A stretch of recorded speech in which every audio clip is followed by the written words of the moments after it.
Timotab, and today I'm going to solve Heated Comb by Full Deck and Missing a Few Cards. If you would like to try solving this puzzle for yourself, it'll be the first link in the description. Along with that, I will also link to Full Deck and Missing a Few Cards website, where you can find all kinds of puzzles that they have created and that their students have created. Let's have a look at the rules. Normal Sudoku rules apply, so we're going to place the digits 1 to 9 once each in every row, every column, and every 3 by 3 box. Thermos. Digits on thermos are strictly increasing from the bulb grey circle to the tip along the grey line. So if this, say, were a 4, this would have to be bigger than 4, so it could be a 7. This would have to be bigger than 7, so it could be an 8. And that is one way to fill that thermo. Consecutive pairs. Digits in cells separated by a white dot are consecutive. Okay, I am going to restart the puzzle to reset the timer, and let's begin. Okay, this thermo is 1, 2, 3, 4, 5, 6, 7. This is also 7. So normally on a 7-cell thermo, the largest digit on a bulb is a 3, I think. So 3, 4, 5, 6, 7, 8, 9. Yeah. But there's a 3 here, so that must be a 1-2 pair. That makes this at least a 4, 4, 5, 6, 7, 8, 9. Okay, yep, that thermo is just straight fill that in. That's the only way that can go.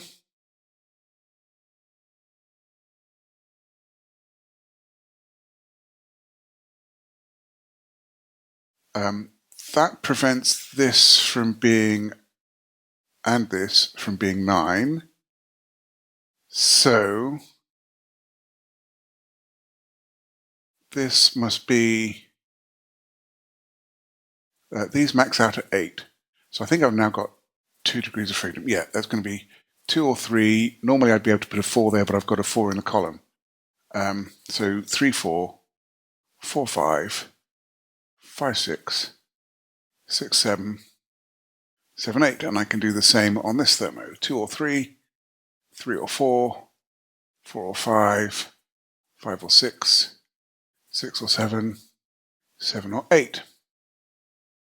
Okay, this digit must be adjacent to 7 or 8, must be consecutive with 7 or 8. If this were 8, that would be 7, this would have to be 9, but we've already got a 9 in the box. So that must be a 7, and that's going to be an 8, so now this must be a 6. That is going to go down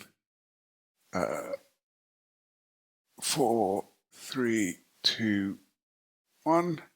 That's the only way that can fill, and now that bumps this up to a 2, which then completes this thermometer. And now this digit must be consecutive with 8, but can't be 7, so that's a 9. Okay. Okay, this digit cannot be 8, 9, 7, or 6. And it's a 1, 2, 3, 4, 5 thermo. That's a right in. 3, 2, and 1. This is less so. But I can look at it from this end. This can't be. This is a maximum of 5, 5, 6, 7, 8, 9. But it can't be a 5, and it can't be a 1, 2, or a 3. So that is a 4. This must be a 5 or a 6. This is 6 or 7. That is 7 or 8. And that is 8 or 9. Let's have a look at this. If this was 7, that would be a 6, so that could not be a 6, that could be an 8. If this were 8, that could be a 7 and forcing that to be a 6, or it could be a 9. Okay, I think it's time to do some sudoku. Let's see what we can do here. So 1 is in one of those two. It can't be here because this would have to be less than 1. 2 goes precisely here. It can't go here because I wouldn't be able to complete the thermometer. 3 in this box is already taken. 4 goes on the top row. That's one of those two. Actually, this is at least a 4 by the row, and this is at most a 7. So 4, 5, 5, 6, 6, 7.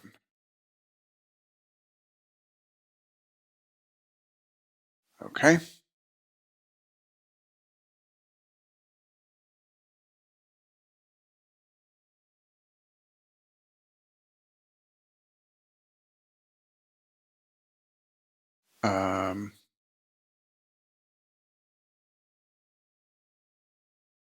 Right, just trying to see where the easiest place to look is. So 5 is in one of those two.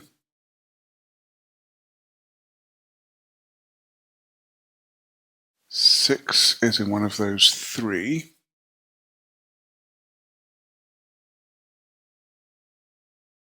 Can that be a 6? If that was 6, that would be 7 and that would be 5.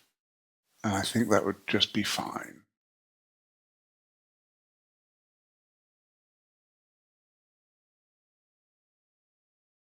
Okay, we get a 7 in one of those two.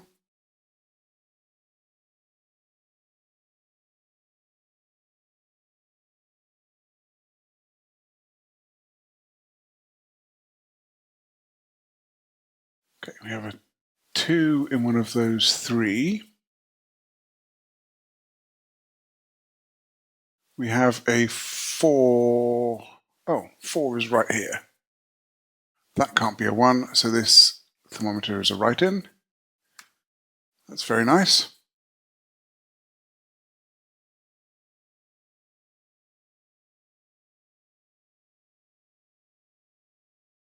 Okay.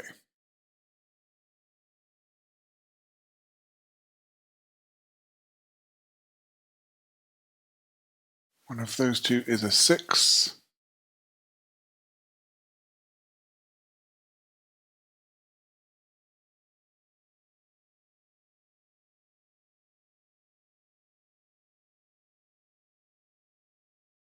Okay. Those can't be 3. That can't be 3. So one of those two is a 3. That means that one of those two is a 3.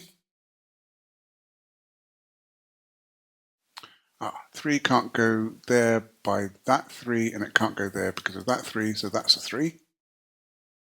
That places a 3 here, which places a 3 there. That 3 removes that 3 and makes that a 3. And that's all my 3s.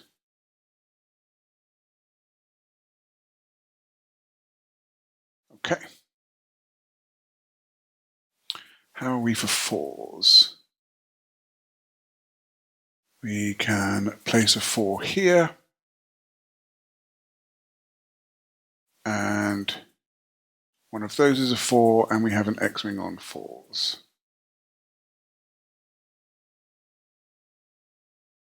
5s. I can place a 5 there. That makes this 4, which makes this 4.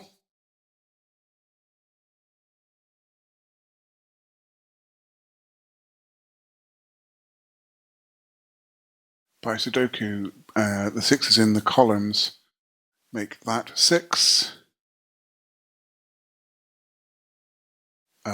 8 is looking up there, so that's an 8. This is now 7 and 9, and then the last digit for the column is a 1. That places a 1 into one of these two, so that's not a 1, that is, and now that's a 1.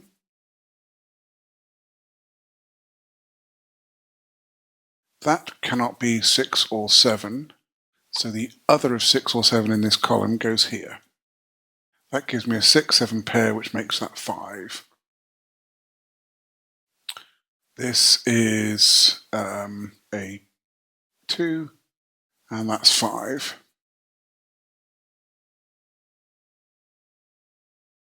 Okay, these two digits are 8 and 9, which I can place. That resolves the 7 and 9, and then 7 and 6. This is 8. We need 6, 7, and 9 for the box, so that's a 6, and that's a 7-9 pair.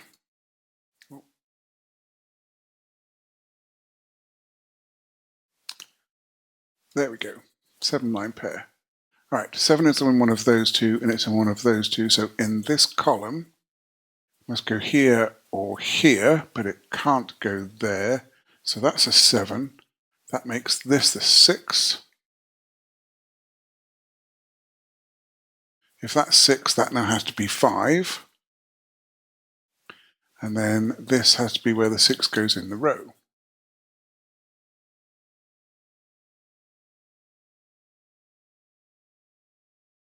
That is not 7.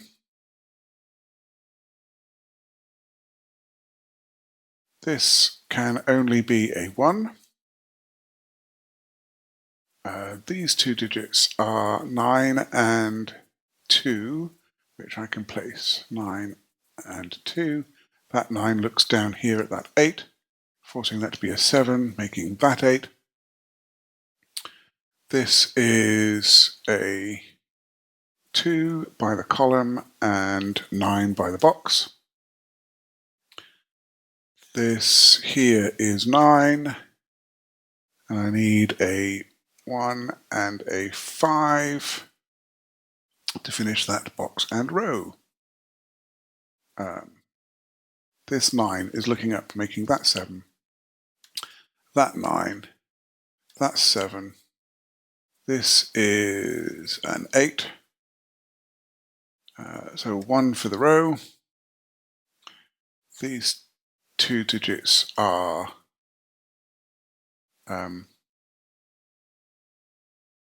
1 and 9, which I can place.